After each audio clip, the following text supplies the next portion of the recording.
Buenas tardes, amigas y amigos.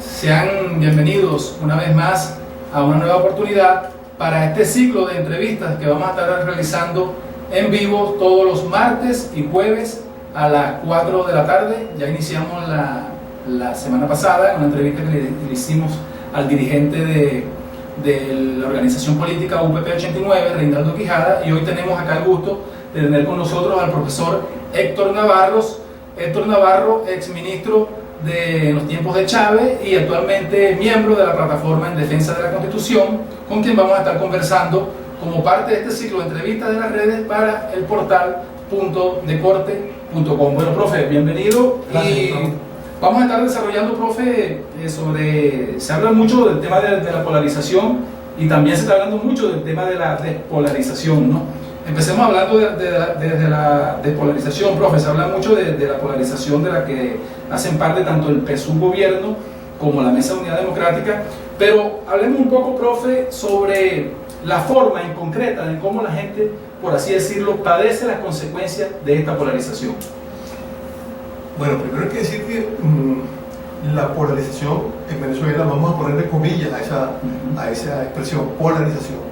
Esa polarización es una polarización inducida políticamente, que no tiene su sustento en conflictos de tipo ideológico entre uno de los polos y el otro polo, sino que tiene su sustento en algo que la historia de la humanidad nos cuenta en la Primera Guerra Mundial, previo a la Primera Guerra Mundial, que son sectores económicos en pugna por el acceso a mercado, por el acceso a recursos naturales, etc. Son grupos económicos. Por tanto, no es una polarización derecha versus izquierda, no es una polarización capitalismo versus socialismo, es una polarización de grupos económicos. Repito, que andan pugnando por negocios. O sea, que no es tan real entonces.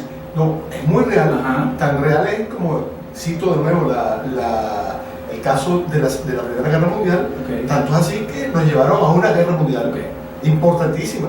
La Segunda Guerra Mundial también estaba motivada por los mismos factores, pero ahí entró un elemento ideológico ético a jugar un rol importante en la Segunda Guerra Mundial, pero que de alguna manera introdujo variantes en esa lógica. Pero en este momento ya eso desapareció, ya no es aquel conflicto que llamábamos este-oeste, sino que encontramos que, por ejemplo, en el caso del arco minero del Orinoco, los rusos y los chinos tienen enormes intereses en el arco minero del Orinoco. Y de tal manera que ellos son parte interesada en parte de ese polo, y alimenta un conflicto que podría llegar incluso a una guerra civil. Esto es muy importante, porque a pesar de que no son polos en el sentido ideológico, político, son polos que conducen a grandes confrontaciones. Lo que pasó en Irak, uno no puede decir, o en Irak, en Libia, y lo que está pasando hoy en Siria, uno no puede decir de ninguna manera que es un conflicto que tiene una raíz ideológica, más aún, ni siquiera religiosa. Encuentra excusa en lo religioso, encuentra excusa muchas veces en lo político, pero al final lo que están es repartiéndose recursos naturales que están en esos países. Lo de Libia, por ejemplo, y antes de Libia, lo de Irak, fue un reparto unidad. Tanto es así que hubo conflicto después de la invasión y la destrucción de Irak. Hubo conflicto porque ¿cuáles eran las empresas que iban a reconstruir Irak? Fíjate, esto la destruyen para después reconstruirla. Cuando uno observa el armamento que se usa en Siria por parte del ejército sirio y por parte del EI, para decirlo diferente, y uno encuentra que las armas son las mismas, el mismo tipo de armamento, y entonces uno se hace la pregunta, ¿y quién se la vende? Bueno, los perros de la guerra están haciendo negocios con uno y con otro, les interesa la guerra para hacer su negocio, y eso no tiene patria, eso no tiene frontera, eso no tiene ideología, es simplemente gente que está negociando, y esos factores están presentes. Esa forma de ver el mundo está presente también hoy en Venezuela. Por eso uno consigue en Venezuela que factores importantísimos de los tradicionales en Venezuela, que por ejemplo el señor Osvaldo Cisneros, que es de los grandes millonarios en Venezuela, pero que se proyecta internacionalmente el Grupo Cisneros, bueno, es concesionario por el Estado venezolano de minas en el arco minero del Orinoco. es socio del Estado venezolano en la faja del Orinoco, en la faja petrolífera del Orinoco. Y uno dice, pero si eso no es un hombre que ha estado vinculado a la derecha tradicionalmente en Venezuela. Sí, y sin embargo es socio, para efectos de su negocio, es socio del Estado venezolano o de los que están haciendo negocios ahí. Ahora, profe, respecto a la polarización, en todo caso, ¿cómo puede definirse, por ejemplo, a un personaje como Cisneros? No, él está en su negocio. Está en su negocio. La lógica es tratar de interpretar lo que está pasando en Venezuela y en buena medida lo que está pasando en el mundo a través de una lógica política. Uno diría, por ejemplo, uno se pregunta, ¿y por qué la oposición, la ultraderecha, opositora, terrorista, por qué no recogieron la firma para el referéndum desde el primer día? Si yo hubiera estado en los bolsillos de ellos, en los pantalones de ellos, yo el primer día de la posibilidad para empezar a recoger la firma, hubiera estado en las puertas del CNE solicitando la planilla. Se demoraron 4 o 5 meses para empezar a recoger la firma, porque ellos estaban en otra jugada, porque no es la lógica política. La lógica política y la lógica de los negocios son lógicas que son distintas, Hay que estar en la lógica de los negocios para conocer cuál es la lógica del negocio. La lógica del negocio es la máxima acumulación con el menor esfuerzo. Profe, ¿era más real la polarización en los tiempos de Chávez o hoy? No, en los tiempos de Chávez había una real polarización. ¿Por qué? Porque Hugo Chávez venía avanzando desde el punto de vista social, garantías sociales, profundización de la democracia, que de ninguna manera se corresponde con el planteamiento de la ultraderecha. Entonces ahí había un rompimiento claramente definido, un rompimiento de izquierda, un proyecto socialista, no que el proyecto mismo fuera socialista, pero que conducía al socialismo, es lo que planteaba Hugo Chávez. Y por eso sacó la Constitución. En esta Constitución hay elementos, ahí puede decir que esta Constitución, esta roja rojita, la mía, no es socialista, ¿no? De ninguna manera. Hay elementos del capitalismo que están incorporados, pero sin duda hay elementos, garantías sociales, que apuntan a una visión distinta de la democracia, de las relaciones de la sociedad, de las relaciones de explotación, del tema de la naturaleza, del tema de los indígenas, etcétera, etcétera, de los derechos de los indígenas, de los pueblos en general, el referéndum revocatorio, profundización de la democracia, los referendas en general, bueno, que apuntan a una transición al socialismo. ¿Cómo construimos el socialismo? Y por eso y tenemos que tenerlo pendiente, que en este momento Nicolás Maduro se está planteando eliminar esta Constitución.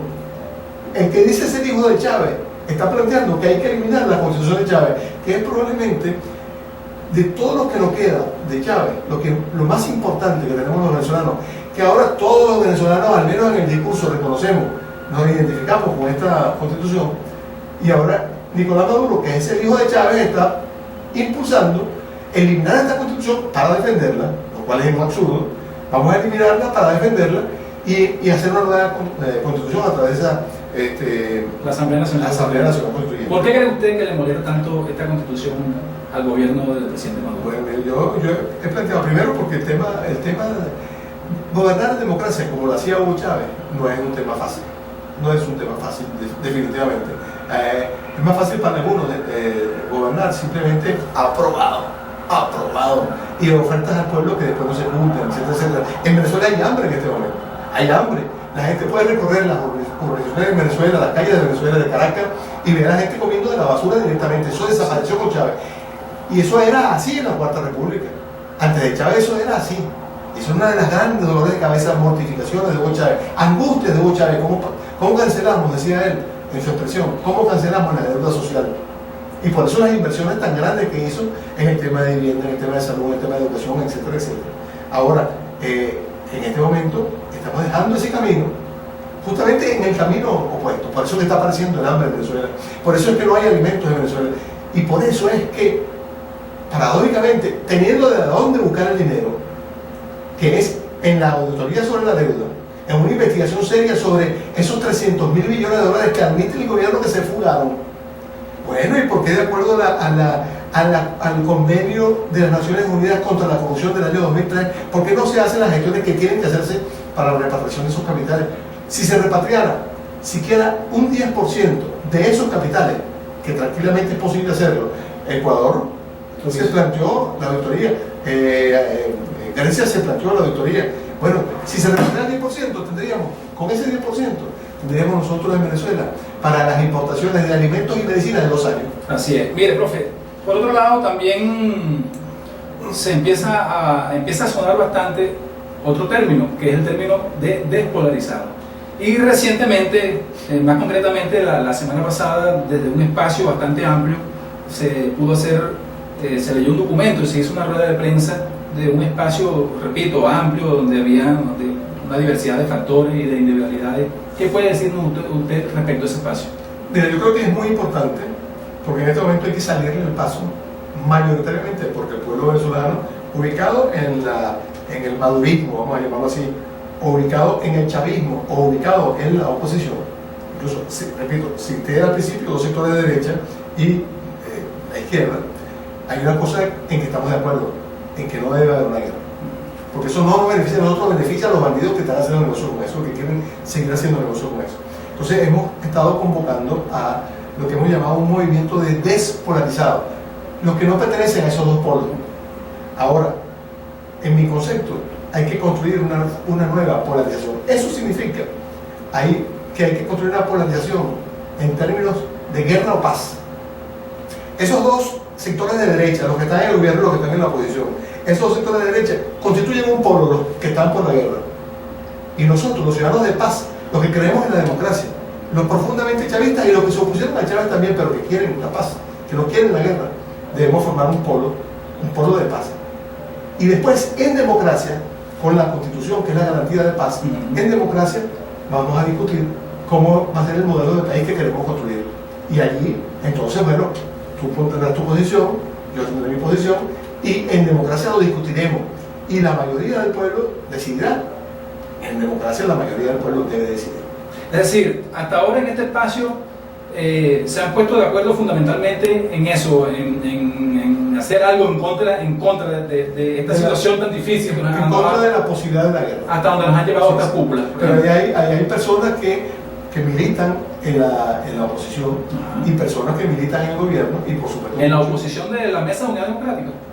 No, que han estado alrededor de la mesa o que han dejado la Mesa de Unidad Democrática. ¿Okay? La condición es que no esté polarizado para pertenecer a ese equipo, a ese grupo. Es que no puedes estar polarizado. Es decir, yo soy de derecha, pero rompo con la MUD porque son unos terroristas, etcétera, etcétera. Perfecto, venga para acá. Yo soy madurista, pero no estoy de acuerdo con los desmanes que está haciendo la policía, con la represión. No estoy de acuerdo con las medidas que se están tomando desde el punto de vista económico, etcétera. Venga para acá. Usted tiene espacio para este proceso, que es un proceso de construcción de una forma distinta de polarización. Una última pregunta, profe. ¿Es la fiscal Luisa Ortega Díaz un factor despolarizado? Bueno, tenemos poca información realmente, la información pública que se conoce.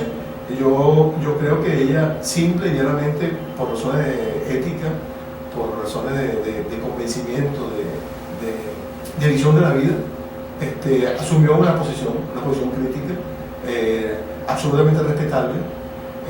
Habría que esperar cómo evolucionan las cosas, porque ya hay un planteamiento por allí.